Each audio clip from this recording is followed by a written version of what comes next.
Hey everyone, it's Synth Designer back again with another Synthwave Essentials video. Today I want to talk about drum fills.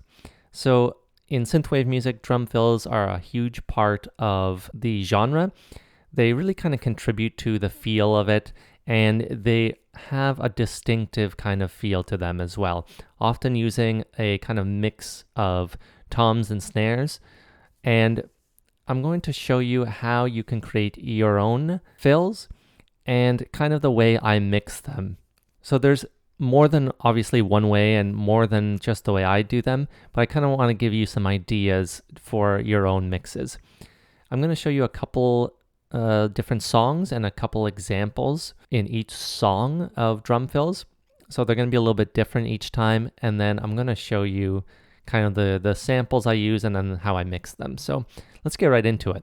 Here's the first example. So I'm going to play you just part of this song, and then you can hear how it works within the mix.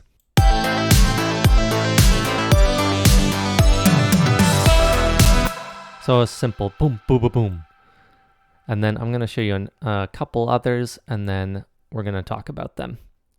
So this is more towards the end of the song, and I kick it up because the energy is starting to kick up more here. So you'll notice how they work. I'm going to play you kind of a longer section here, and then that'll be it.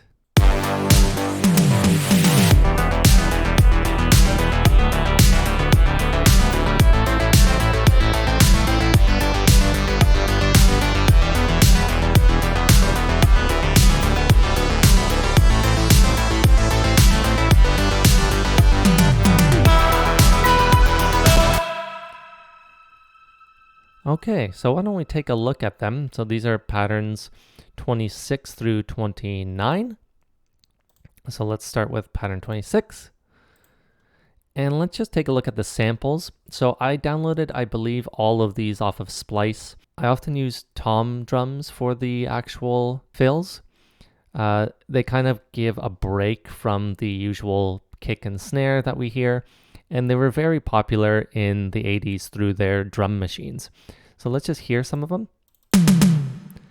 I like to use a variety and like to have a little bit of low energy and a little bit of high energy, some of the mid energy. And then I sometimes add a crash as well in this situation. So we can just hear the pattern.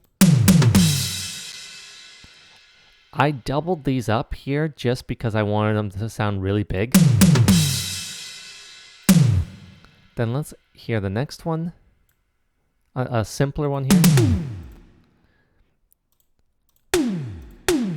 This is a very popular sample from the 80s. You may have heard in different drum machines. It's kind of pew. It's almost kind of like a fake gunshot almost, right? Very distinctive. Works in certain situations. I use it a little bit more sparingly, but in this situation, I really thought it fit. Then let's listen to the last two. A little bit longer there, and then another one there. So as you see, they're pretty short, so you'll have to figure out kind of where in the mix you want them. I generally don't go longer than about like a quarter of a bar, a little bit longer here. Just kind of have to figure out the feel of it.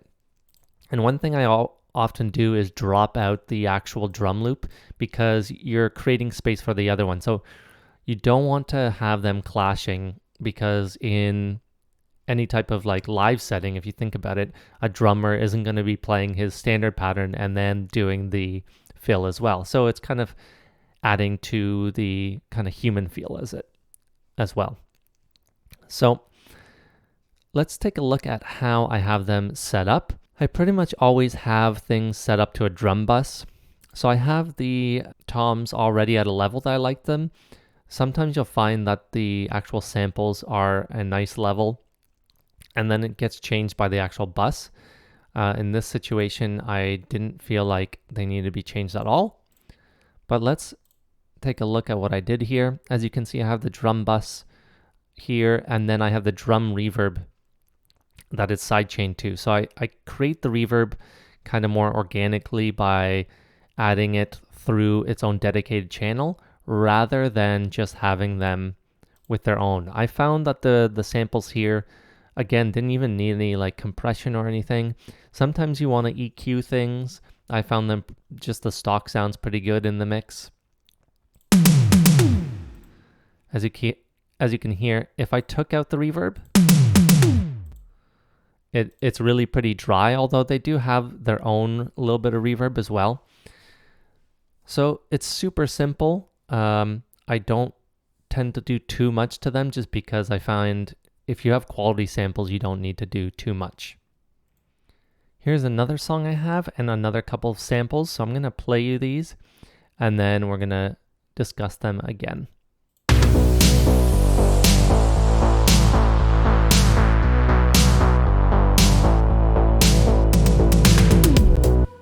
So as you can hear, they're slightly different. So let's just take a look at the samples themselves.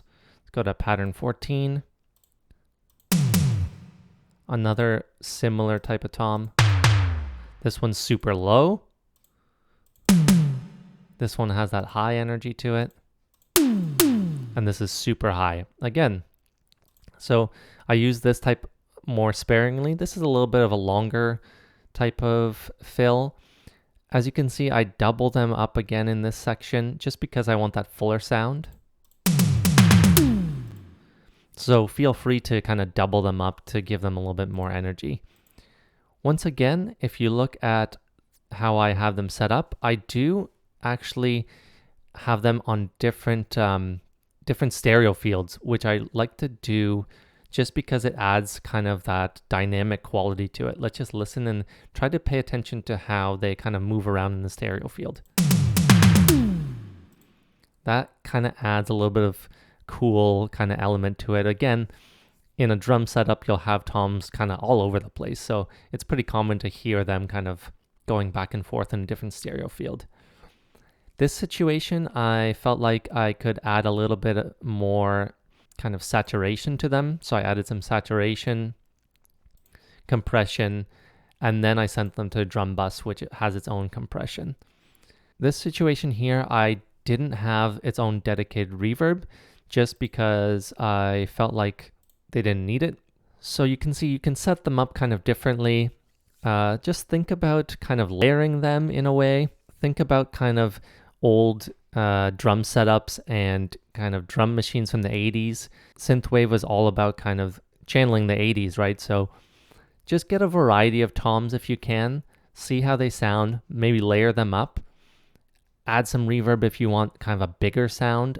It just depends on your mix, what you're feeling, and then kind of play around with it. Try to keep the actual length of the fills a little bit short just because it's meant to be quick. And just have some fun with them. They're really meant to be kind of an additive element and meant to really give some extra dimension to the song. So hopefully you enjoyed this video. Let me know in the comments if you'd like to see anything else about kind of synthwave drums, and I'll see you next time.